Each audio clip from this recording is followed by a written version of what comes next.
I shall not be moved just like a tree planted by the water. My name is Wilton Robinson Jr., and I am the president of the Roosevelt Public Library.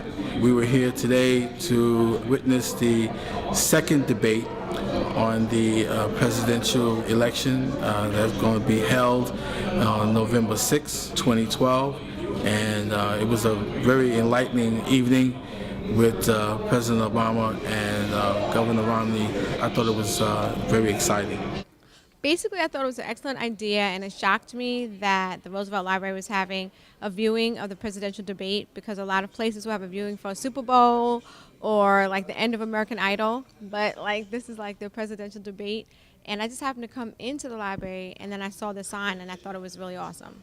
It's really providing me with an outlet to watch it in a comfortable environment while I know I'll actually get a chance to pay attention to it because nobody's bothering you. I said we're going to bet on American workers and the American auto industry, and it's come surging back. I would love for the incarceration rate of black males at 2 million black males behind bars to be a lovely presidential debate.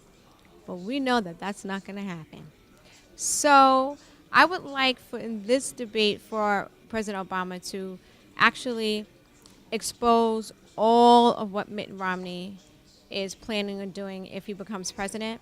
And I would like for neither one of them to be very polite, but to expose each other so that voters can actually get a real look at to what's going on and not just what they're going to spin or try to sell us. Lay off the workers, strip away their pensions, and you still make money. The people who live in Roosevelt were the first blacks to like have migrated from the South when it's called the Great Migration. The Great Migration is perhaps the biggest underrepresented story of the 20th century. 6 million black Southerners left the South in search of new lives. By the time the migration was over in the 1970s, few Americans had not been touched by it. The children and grandchildren of those who decided to leave the South were raised in a world that their ancestors could not have imagined. People that have been a part of the Roosevelt community since the 40s. My grandmother and her husband bought their house on the borderline of Roosevelt and Freeport, and they burnt a cross in front of their house. And these people are resilient. And you have two communities within the community, and you have that in every race. You have the people who are still in their 80s, their 70s, their 60s, and their 50s who remember a lot of the solidarity from the community and still have those deep Southern ways. I think that the citizens, not only here in Roosevelt, but around the country, they want to hear the views. They want to hear the vision of both of these candidates and try to make a clear decision on how we should move this country forward and make sure that every person is accounted for. I want to be a part of what the folk are doing in this community and want to see the turnout and want to see some of the comments taken by people that need to be heard. Whether you're middle class or low income class, people want to go to work and people want to know what's going to be done about their future. I expect those new energy sources to be built right here in the United States. That's going to help Jeremy get a job. It's also going to make sure that you're not paying as much for gas. Mitt Romney was speaking about helping businesses, and if you made something like $250,000 a year and you was a business owner, he would be supportive of you. Most businesses that are run by families or small businesses don't make $250,000 a year. You're talking about corporate companies that make millions of dollars a year. That's who this is going to be beneficial for if he becomes president and looks towards businesses as far as the outcome of our future.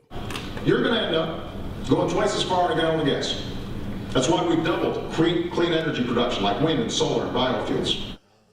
I would like to see by both candidates a layout. If given the opportunity to be president of this great country, I'd like to see what they would have featured far as their goals coming into office. This year, with the presidential election being so critical and crucial, I felt that having a round table or looking at the both candidates debating would inspire some of our young people, and even not so young, to go out and spread the word that we must exercise our right to vote.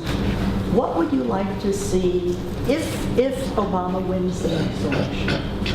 What would you like to see him do that he has not done in the last 4 years? I just happened to be walking from the supermarket and ran into a library employee who told me that the debate was being shown here at the library. So I was like, okay.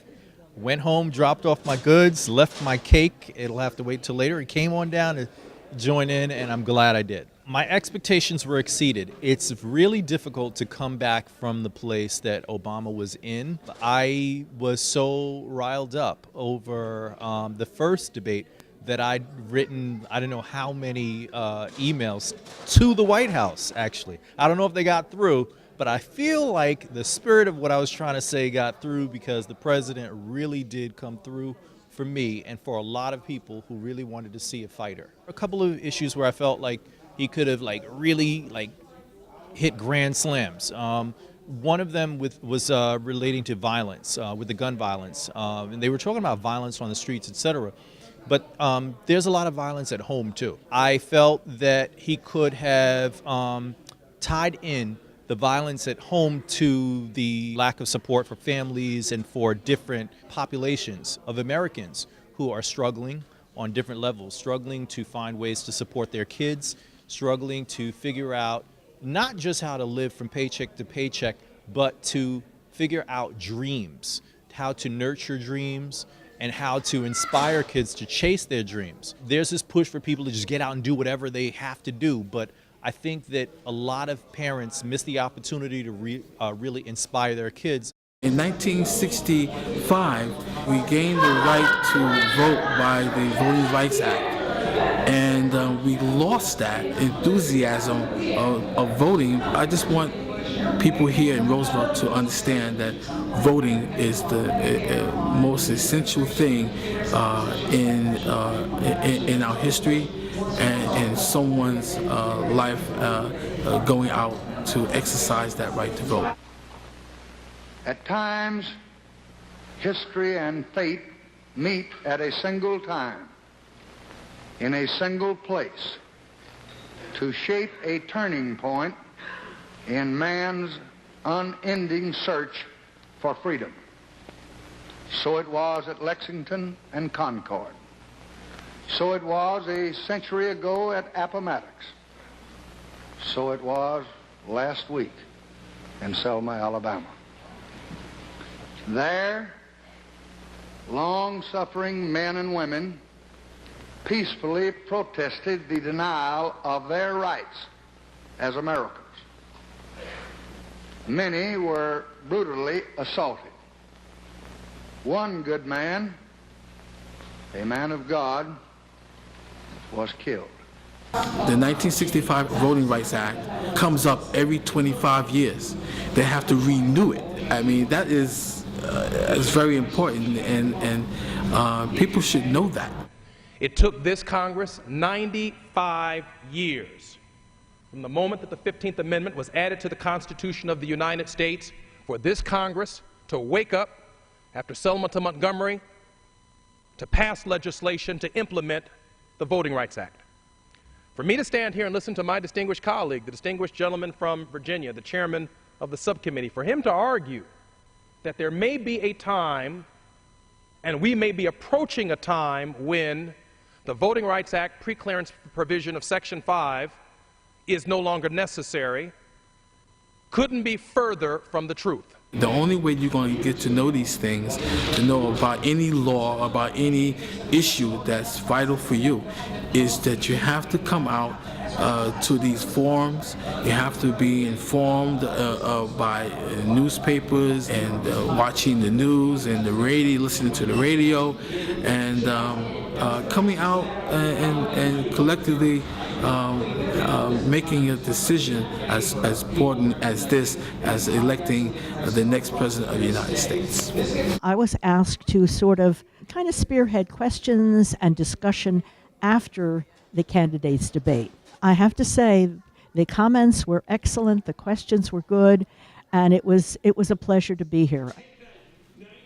I was able to tell everybody something about the League of Women Voters, how we came into being in 1920, after the vote was passed to give women the vote, and how hard women worked for years, for 47 years, to secure that vote, how we were jailed. Our ancestors, the suffragists, were sent to jail, they were tortured, their meeting rooms were burned down sometimes, but they continued to fight. What would you like to see? I would like to see him be able to put his jobs plan in action. He hasn't been able to do it. He presented it, I believe it's 2 or 3 times, and they wouldn't act on it. They wouldn't discuss it. But it's not going to happen if he doesn't get enough Democrats in the Congress. He seemed to be going more after the vote rather than having any solid ground to stand on. Because a lot of his policies, for example, the healthcare, which he hates so much, is really started off with him. So I think that he's unable to say to us, I'm going to do this or that, because he's depending on pleasing the group that he wants to please. Okay? And he doesn't want to sound like Obama, knowing that Obama is on the right track. The president has a vision for this nation. He has a vision for everybody. He should be encouraged. And he will only succeed if all of us play our own part by voting, because this is a critical time for this nation to move forward. We are not moving backwards. And also we know, and I think we're painfully aware, that American students rate pretty low down on the international standard, especially with science and math. Our job now is to go out to the public and make sure that everybody make a clear decision on how this country should move forward. And you heard it tonight. I'm hoping everybody here goes out and call everybody you know that they have to get out the vote. They have to get out the vote. I shall not be moved just like a tree planted